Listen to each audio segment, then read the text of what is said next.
All right, this is the TST R002.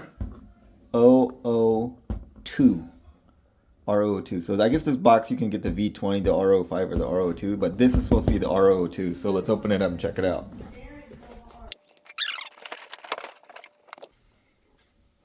Okay, let's look at the box. Things are well packed. There's two big boxes in here, so let's open those up.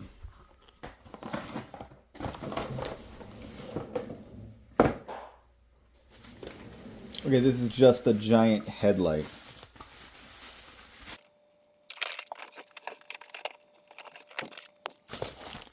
User manual,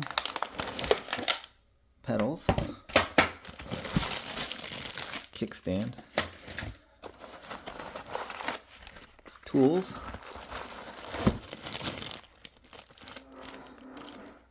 rear foot pegs, derailleur guard,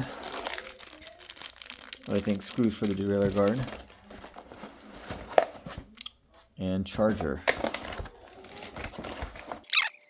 5-volt, 3-amp charger.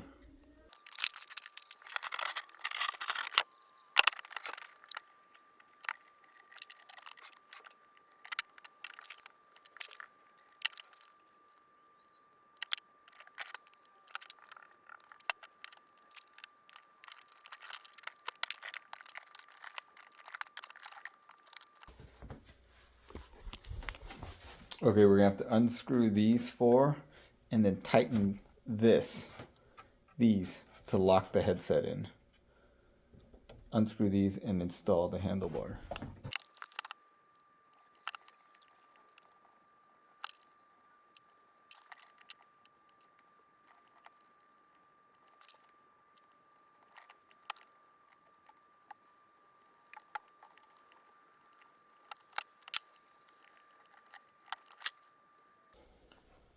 Looks like there was a little bit of damage in shipping. This came apart and this has broken right here. Hopefully it still works. I'm going to put it back together.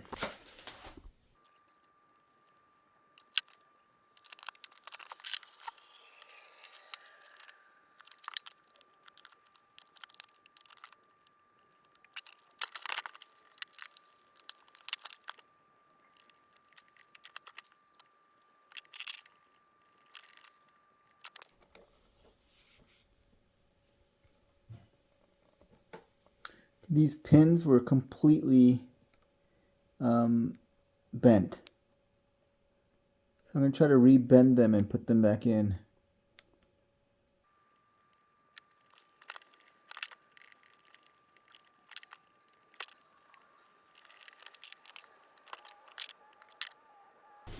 Okay, the kickstand comes like this. And so you might think it goes like this. But actually, it goes on the other side. You have to take these screws out.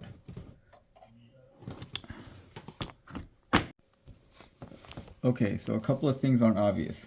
This thing needs to come outside of the kickstand, and the kickstand goes on the inside of the plate rather than on the outside of the plate.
Okay, here is the TST R002 moped style e-bike.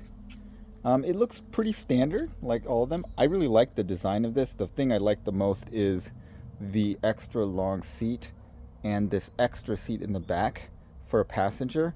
And this seat is quilted, which is a really nice touch. I think this looks great and it's very comfortable.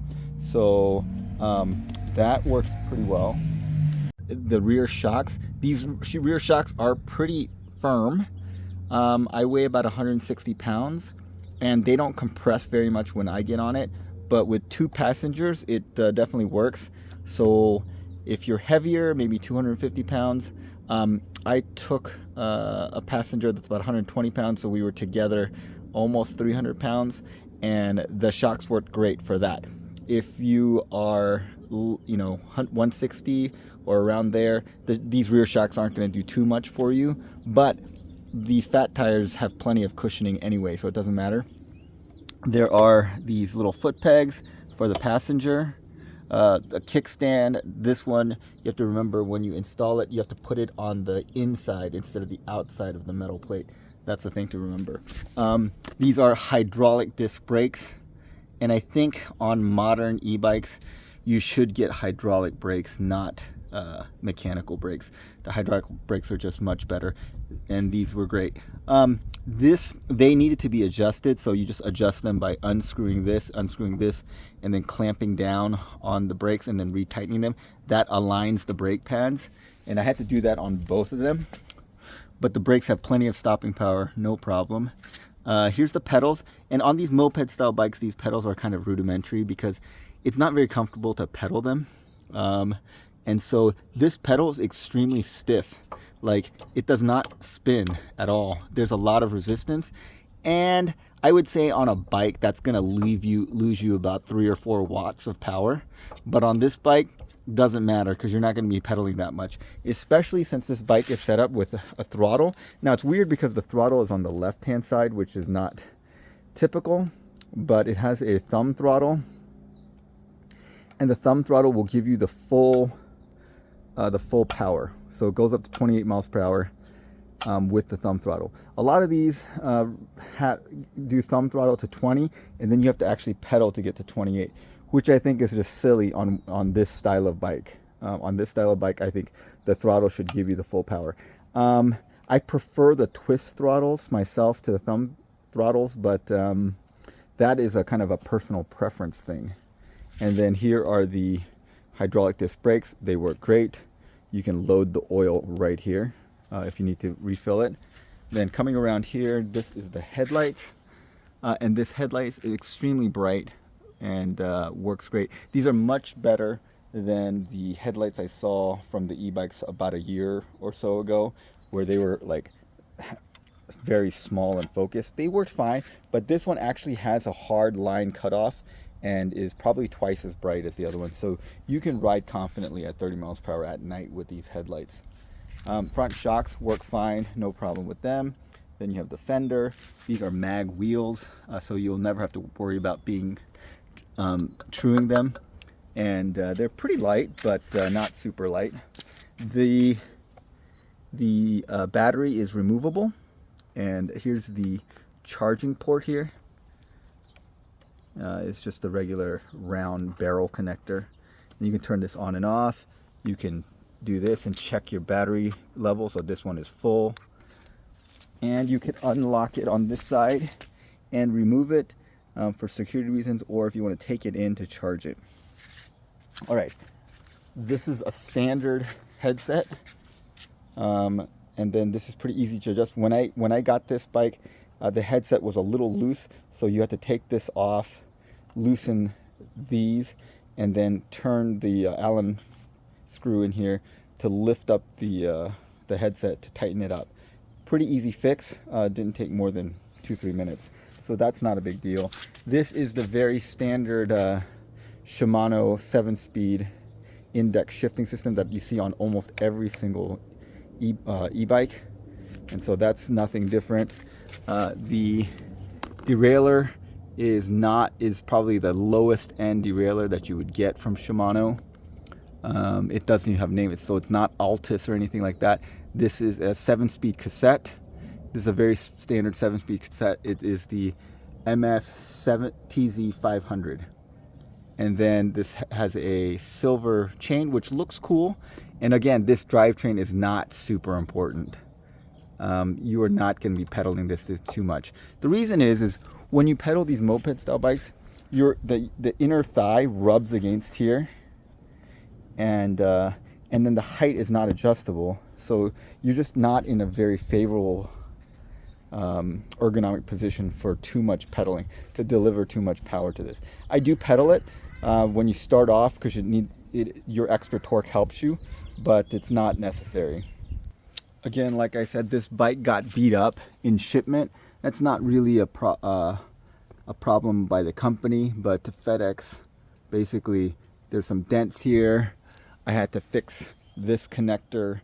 Some of the pins were bent, and the brakes were a little out of alignment, and the headset was a little loose. But if you know your way around a bike, it's not a big problem. But the bike overall is pretty well put together. And I think it looks actually pretty nice. Okay, let's turn the thing on. So you turn this on. Okay, I don't know why it looks like that on the thing. Let me pull it into the shadow and see if that's better. Yeah, a little bit better. So it looks like it is flickering, but it's not flickering when you look at it with your eyes. It has a headlight here. So if you press this down, the headlight comes on. Now it's bright, sunny Southern California day, so you can't see too much, but you see the hard cutoff line right there. And it is very bright if you want.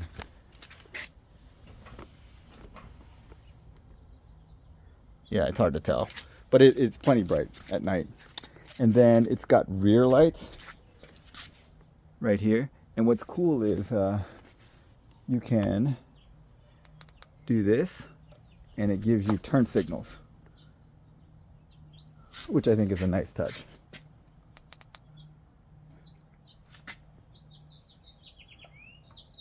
Other than that, this is pretty standard. Gives you different levels of pedal assist. And overall, very nice bike.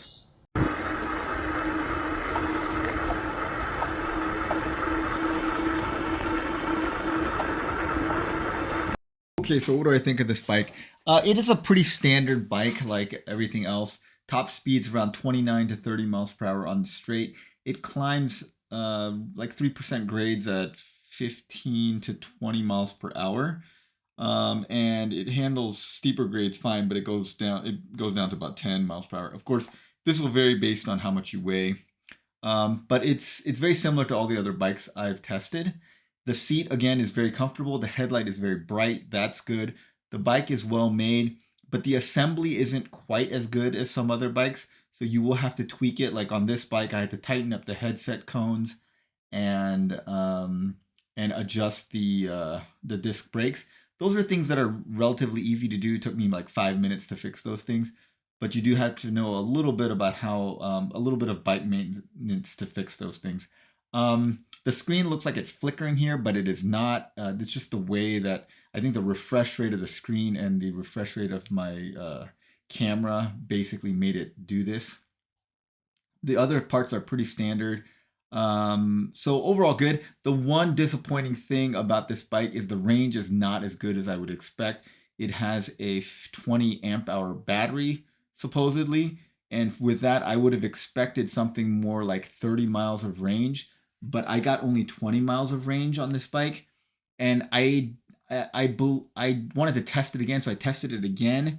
And I tested it twice, and it's 20 miles each time. So 20 miles, of course, this is full throttle and pretty hilly terrain. This is the only flat part of the thing. Most of this commute is pretty hilly, so it's a long downhill and a long uphill. But other bikes with smaller batteries got more range than this. So I was expecting about 30 miles, but I got 20 miles, which is significantly less than I expected. The other good thing is it has got a throttle and it goes to full speed on the throttle. A lot of these moped style bikes, again, they're not comfortable to pedal, but they require you to ghost pedal to get that, which I think is silly. This one is great, and you can get full power with the throttle. Now, I wish it was a twist throttle rather than a thumb throttle, because for me, preference-wise, it's a little more comfortable. But other than that, overall, pretty good bike. The price is good. I think it's $9.99 for what it is. Again, the best feature of it, I think, is the seat is comfortable and you can seat two people with this and has foot pegs for two people. Which, if you want a bike that can seat two people and is otherwise a pretty standard bike at a good price, can't go wrong with this one. All right, thanks for watching, guys. There's a link and a discount code in the description below.